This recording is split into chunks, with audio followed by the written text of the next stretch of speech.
നമസ്കാരം. കേരളത്തിൽ ഉരുൾപൊട്ടലുകൾ പണ്ടും ഉണ്ടായിരുന്നു. ഇടുക്കി ജില്ലയിലും കോട്ടയം ജില്ലയുടെ വിവിധ ഭാഗങ്ങളിലുമൊക്കെ തന്നെ പണ്ടുകാലത്തും നിരവധി തവണ ഇത്തരം ഉരുൾപൊട്ടലുകൾ ഉണ്ടാവുകയും ആൾനാശവും അതുപോലെ മറ്റ് വീടുകൾ നഷ്ടപ്പെടുകയൊക്കെ ചെയ്ത അവസ്ഥ അന്നും ഉണ്ടായിരുന്നു. വയനാട്ടിലും ഇത്തരത്തിലുള്ള ഉരുൾപൊട്ടലുകൾ അന്നും സർവ്വസാധാരണമായിരുന്നു. എന്തുകൊണ്ടാണെന്നറിയില്ല, ഒരു 4-5 വർഷം തൊട്ട് വയനാട്ടിൽ നിരന്തരമായി ഇത്തരത്തിലുള്ള ഉരുൾപൊട്ടലുകൾ ഉണ്ടായിക്കൊണ്ടിരിക്കുന്നു.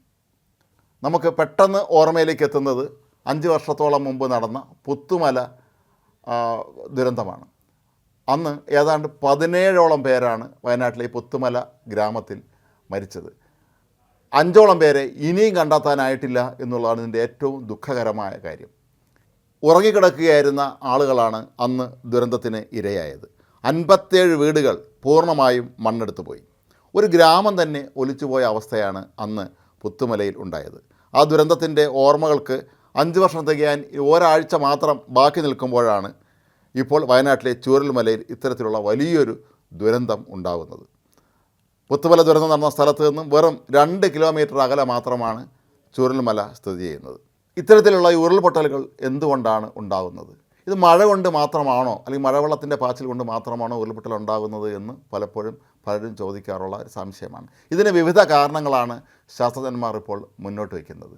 അതിൻ്റെ ഒന്ന്, മണ്ണിന് ഈ വെള്ളത്തെ ഉൾക്കൊള്ളാനുള്ള ശേഷിയാണ്.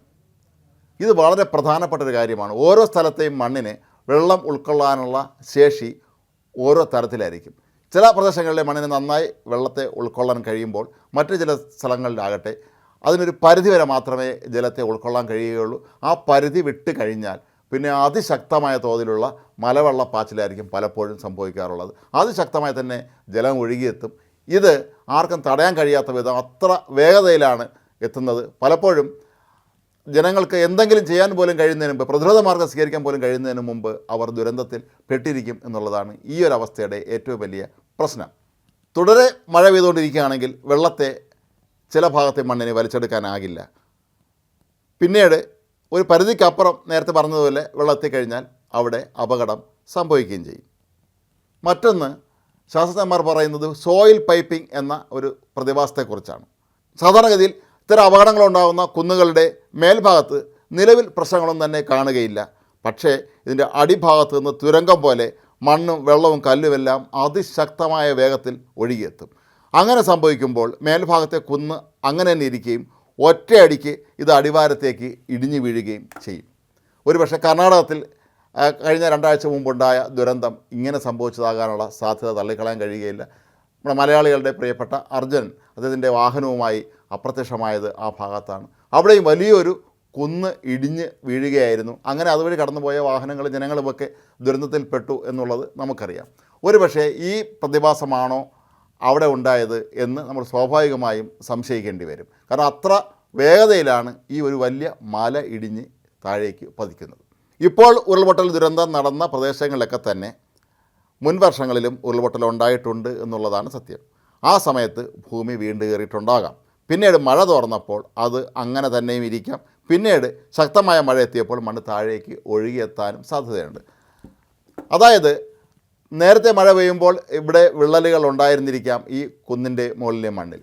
പക്ഷേ ഒരുപക്ഷെ മഴയ്ക്ക് ശക്തി കുറവായതുകൊണ്ടോ അല്ലെങ്കിൽ മണ്ണിനെ അതിന് ഉൾക്കൊള്ളാൻ കഴിഞ്ഞത് കൊണ്ടോ ആയിരിക്കാം പിന്നീട് വേനലെത്തുമ്പോൾ അതങ്ങ് ഉണങ്ങിപ്പോകാനും നമ്മൾ ശ്രദ്ധിക്കപ്പെടാതിരിക്കാനും സാധ്യതയുള്ള ഒരു സാഹചര്യം അതാണ്. എന്നാൽ പിന്നീട് വലിയൊരു മഴയെത്തുമ്പോൾ ഈ വീണ്ടുകയറിയിരിക്കുന്ന ഭാഗങ്ങളെല്ലാം തന്നെ അതിശക്തമായ തോതിൽ താഴേക്ക് പതിക്കുകയും അങ്ങനെ വലിയൊരു ദുരന്തത്തിലേക്ക് അതുകൊണ്ട് എത്തിക്കുകയും ചെയ്യും എന്നുള്ളതാണ് മറ്റൊരു സാധ്യത. വയനാട്ടിലെയും ഉരുൾപൊട്ടലിന് ഒരുപക്ഷെ ഇതിലേതെങ്കിലും ഒന്നാകാം കാരണം. ഓരോ സ്ഥലത്തെയും ഭൂപ്രകൃതി അനുസരിച്ചായിരിക്കും ഉരുൾപൊട്ടൽ എങ്ങനെ ഉണ്ടായി എന്ന് നമ്മൾ വിലയിരുത്തേണ്ടത്. എന്നിരുന്നാലും എല്ലാത്തിൻ്റെയും അടിസ്ഥാനം അതിശക്തമായ മഴ തന്നെയാണ്. മഴയുള്ളപ്പോൾ മാത്രമാണ് ഇത്തരത്തിലുള്ള അതിശക്തമായ രീതിയിലുള്ള മണ്ണിടിച്ചിലും മറ്റ് പ്രശ്നങ്ങളുമൊക്കെ തന്നെ ഉണ്ടാകുന്നത്. അതിശക്തമായ തോതിലാണ് ഈ ഭാഗത്ത്, അതായത് അതിതീവ്ര മഴ തന്നെയാണ് പെയ്തിട്ടുള്ളതെന്നുള്ള ഉറപ്പാണ്. അപ്പോൾ ഈ ഒരു സാഹചര്യത്തിലായിരിക്കാം നേരത്തെ പറഞ്ഞ 2-3 കാരണങ്ങളിൽ ഏതെങ്കിലും ഒന്ന് തന്നെ ആകാം ഇത്രയും വലിയൊരു ദുരന്തം വയനാട്ടിലുണ്ടാകാനുള്ള പ്രധാനപ്പെട്ട കാരണങ്ങളിൽ ഒന്ന്. ഇതിനെന്തൊക്കെ പ്രതിവിധി നമ്മൾ ഇനി എടുക്കേണ്ടതുണ്ട് എന്നുള്ളത് സർക്കാരുകൾ മുൻകൈ എടുത്ത് തീരുമാനിക്കേണ്ടതാണ്. നമ്മൾ പാറ പൊട്ടിക്കുന്നതും മണ്ണ് എടുക്കുന്നതുമൊക്കെ തന്നെ ഒരു പക്ഷേ വലിയ ദുരന്തങ്ങളിലേക്കായിരിക്കാം നമ്മളെ ഒരു പക്ഷേ കൊണ്ടുവന്നെത്തിക്കുന്നത്.